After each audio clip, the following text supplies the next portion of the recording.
Good evening, viewers. We have to praise and thank the Lord sa lagad sa Ginoo, yan itanan. Kag sa inyo mga viewers, kabay pa inyo naampan nga iyan itanan sa Ginoo, hindi ni reliyon, hindi ni akon, o bisan sino ang ngalan, only Jesus saves. Okay? Kagkaroon, magasugod kita in times like this.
Thank you, God. Thank you sa pagkinantanay. Naglabi na kamo ang mga nagapamate, ginahimo ninyo family devotion, ginatudluan ninyo inyong kabataan nga magkanta, be very sure, be very sure. Amen? In times like this. Karon, rebellion naman nato nga mamate kay Pastor Rayhong Baldemore, ang missionary pastor sa Banga, Aklan. Opo dang iya, opo sa kaboy, si Mambing, ang ilang mga anak, si Jason Jaser. Mayong gabi sa tanan sa aton mga suking nga nagapamati sa ning meditation and prayer by Reverend Rudy Escobar. Salamat sa Ginoo, mga inigugma, mga abyan. A special day today, no? Ga-celebrate gid kita Mother's Day. Happy Mother's Day kay Nang Nini, Luz Bilia Escobar. Happy Mother's Day man sa kay Mambing, okay? And of course, to my Mama Linda, happy Mother's Day. And to all the mothers out there, especially ang mga nag-follow karon, ang mga followers naton, listeners, lantaw before matulog sining gabi, ang aton gid pag-celebrate sang kaayo sa Ginoo sa mga nanay naton, mother. Kag can you imagine, we were carried by about 9 months sa womb sang mama, okay? Sa sabakan sang nanay, sa ina, okay? Grabe nga grasya sa Ginoo sa ina. Galing kay kung kisa, no? Mga kabataan, pasaway. May pasaway gid. But you know, it is a challenge for all the mothers out there. Mana gina-consider naton ini sila mga heroes sa sulod sa panimalay. Kay nga man, ang mga tatay, pillars of the family. But these are heroes. We consider it heroes. Ini mga mother. Kay nga aman, Grabe nga gugma nila. Gugma, sakripisyo. Bisan ano, kapasaway sa mga bata. May mga mabuot man nga mga bata, may mga pasaway man. Most likely, grabe nga struggle gid sa mga mother. Actually, asini nga gabi nag-side learn kita sang learning naton kay tungod Mother's Day subong, no? So skip anay naton tong 7 principles. But tonight, let's look at kung ano bala ang traits kag characteristics nga nami sa isa ka mother. And of course, I hope nga mga mother out there nga nagapamati kag nagalantaw sini kabay pa nga mangin blessing ini sa inyo. Kag of course sa mga kabataan man sa ilang kabuhi, no, as they look up to their parents kabay pa nga hindi nila malipatan gid ang mga nanay. Okay, so magapangamuyo na kita. Heavenly Father, Lord, thank you indeed. Tonight we can meditate upon your word. I-bless kami, Ginoo. Kag mga nanay, salamat gid sa ilang mga kabuhi. Thank you, good Lord. We give the glory and honor to your name for what you have done to us all throughout the day. And as we close this day, makapamalandong kami sa imo pulong naman, Ginoo.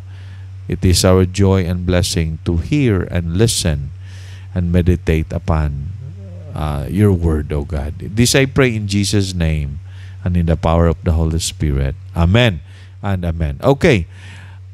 May ara kita diring ma-pinpoint na ton mga 7 ka-characteristics sa godly mother, no? So number 1, a godly mother seeks to stay grounded in her identity. Makita mo gid ini nga ang isa ka nanay, no? Very masiling na ton, very unique. And makita naton kung paano iniya nga nanay paubos sa iya kaugalingon and realize kung ano gid ang Ginoo sa iya kabuhi. That's why i-reflect naton ini nga mga verses kag ang mga nanay nga nagpamati karon kabay pa, no? Wala ni ang mga mother pasino-sino gid sa ila kaugalingon, kundi sa ila role as a mother makita mo gid ang unconditional love nila. Okay? Bisan ano ka budlay nga sitwasyon sa pagpadako sa bata, pagdisiplina sa bata, o kung masiling naton inang pasaway sa bata, no?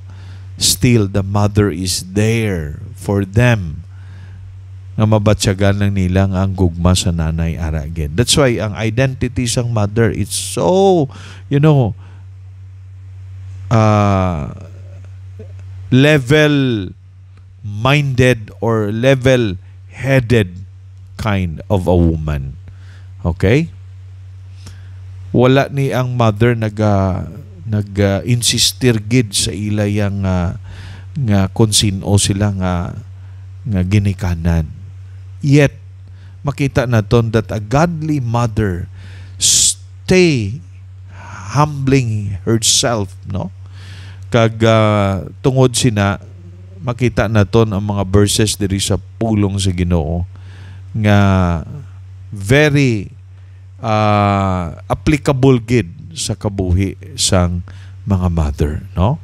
That's why isa sa mga blessing naton dire sa Psalms, okay? Lantaw naton diri sa Psalm 60 verse 4 to 5. You have given a banner to those who fear you, that it may be displayed because of the truth, that your beloved may be delivered. Save with your right hand and hear me. Nakita ta diri trustful and prayerful gid ang mga mother. So a godly mother, makita na don ang iyang kabuhi nga mapinangamuyon gid kag masinaligon sa Ginoo. Mga hinigugma, mga mother out there, I know amo ginang ara sa inyo tagipusoon nga mga ginikanan naton. Okay? A godly mother also, second, a godly mother leans on God's word sa pulong sa Ginoo. A godly mother is always steadfast sa iya faith kag nag-depend gid ini siya sa Ginoo. Para sa ano? Para sa paglaygay sa mga bata, direction, guidance, okay? Para sa pagpangamuyo, kay iniyang tagipusoon sang nanay, gusto niya gid nga ang mga bata magsunod sa tama nga dalanon sa iya nga kabuhi. That's why ang nanay nagasaligid sa pulong sa Ginoo. Amo nang comfort sa nanay ara sa Word of God, ara sa promises sa Ginoo. Amen? So that's why siling diri sa Psalm 26 verse 12, it says, "My foot stands in an even place in the congregation. I will bless the Lord." And I stand therefore, having girded waist with truth, having put on the breastplate of righteousness, and having shod your feet with the preparation of the gospel of peace. Stand and girded with the truth, kamatuoran, pulong si Ginoo. Ephesians chapter 6 verse 14 and 15. And Isaiah 26 says, verse 3, "You will keep me in perfect peace, whose mind is stayed on you because he trusts in you." Ay, grabe, mga verses ni nga naga-claim gid sang promises sa Ginoo sa kabuhi sa aton nga mga mother. That's why yung mga mother, mahilig ni sila nga gamit gid sa pulong sa Ginoo. May mga times man ang mga mother naton, may mga struggle sila sa ila kabuhi. And we have to understand that. Kaya muna ang balatyagon sa mga nanay. Pero ini sila masinaligon sa pulong sa Ginoo. Okay, number 3, a godly mother lets go of perfection and leans on Jesus' perfect work. Hindi niya, mga mother, hindi niya sila perfectionist. But instead of that, nagapati sila nga si Jesus mag-work sa kabuhi sa ilang mga kabataan. Gina-allow nila nga ang Ginoo mag-mold sa ilang mga kabataan. Amo na nga, mga kabataan, please listen to your mother. A prayer of a mother is so effective and powerful. Na-experience ko na sa pagpangamuyo sa akon nga mama, sa akon. Grabe.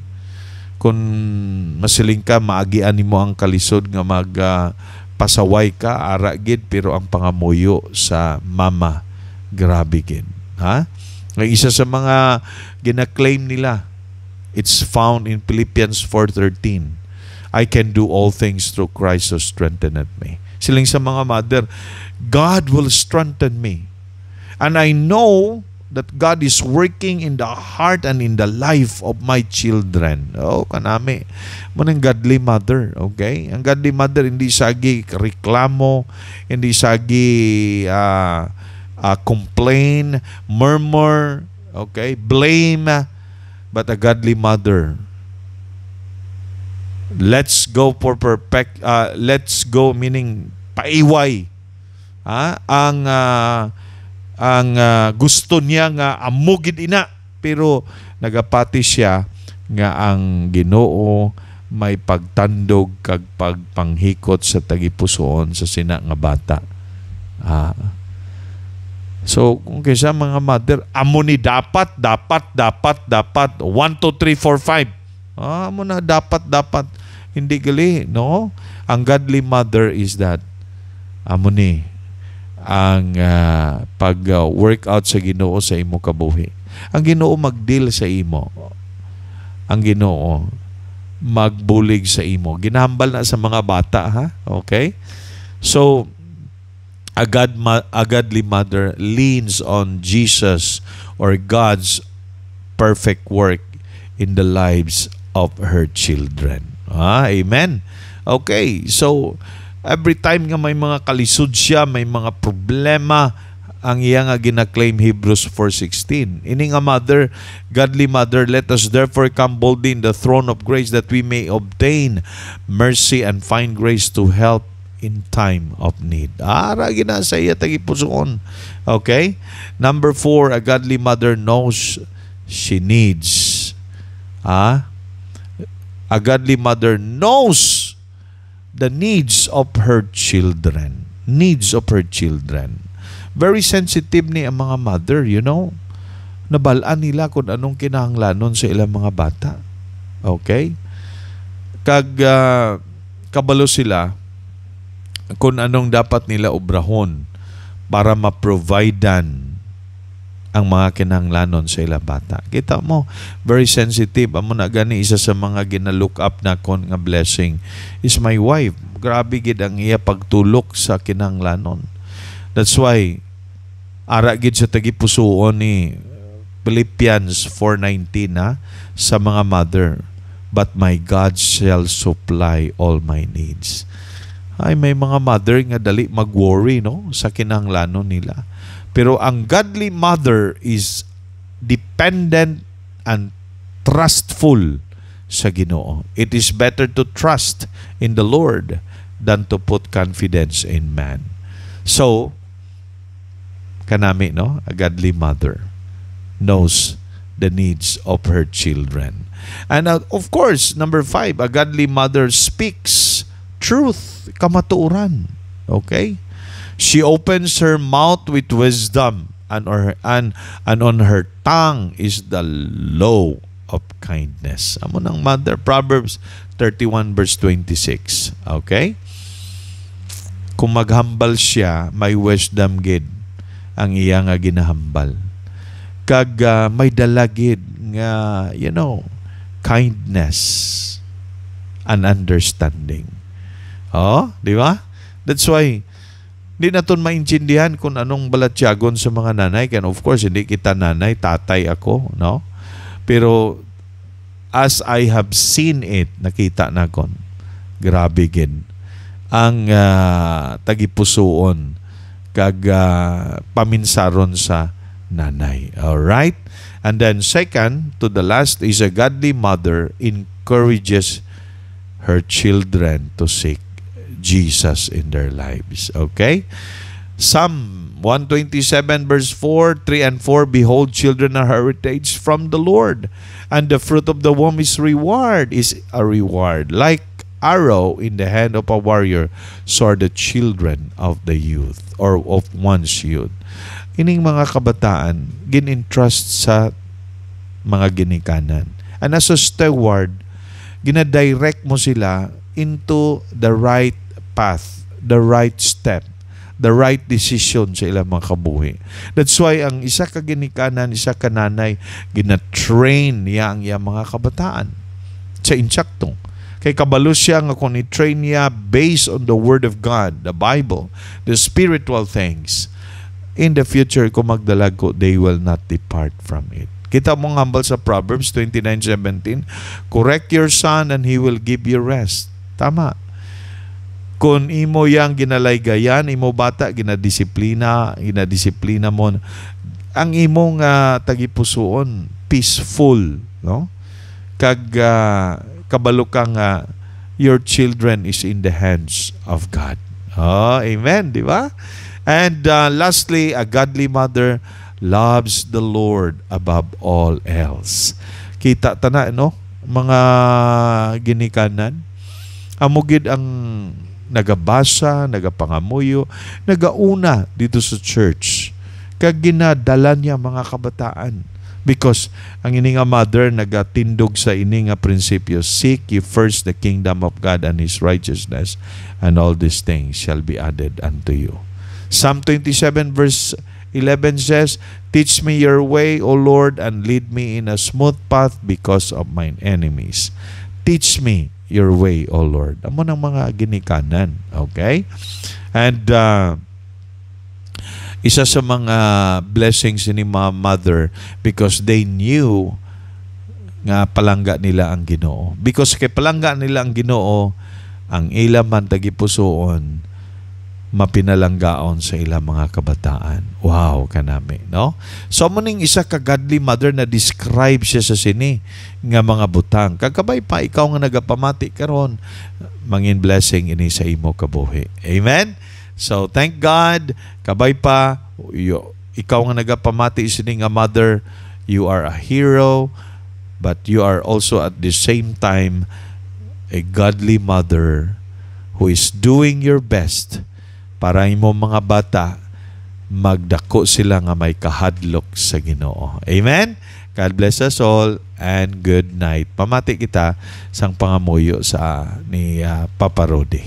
Salamat Pastor Rehom, kabay pa kagihapon ang gahom sang Ginoo magagamit sa imo sa pagsugid. Only Jesus saves, bisan sa bilog nga aklan. Amen? Amen, Pastor Rehom. Thank you. A prayer man ninyo, mambing, kag sa imo mga anak, nakabay pa bless ang Ginoo sa pagtapos sila pag-eskwela, Jason. Amen. Karon mga viewers, masugod na kita sa pangamuyo. Ginoo may nga bala, nagapalapit kami sa imo trono nga bugay. Una sa tanan, nagadala sa imo sang pangabay, bisan pa sa imo alagad, kag si Ma'am Nini Los, kag bisan pa ang amay ni Brother Aldrin. Please, hear our prayer, Lord. Tanan nga mga viewers and sa kalibutan, please hear our prayers kag imo mga alagad, Lord. In Jesus' name we pray. Amen, mga viewers. Salamat kit sa Ginoo sa pag-updanay nato ang pagpatudlo sa Ginoo. Amen, mga viewers. Nagkaroon, mamati kita special number.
God bless. God thank you. Thank you. Sinangin nyo special number. Kamu nga nagahatag special number. Sinang broadcast. May God bless you. Kag kita, mga viewers, kung maalagad sa Ginoo, may God shine His face upon us. Tandugo nato mga lawas nga mag-ayo sa mga diferensya kag labaw sa tanan. Pabakod, Lord, sa pagtuo. In Jesus' name. Amen. Amen.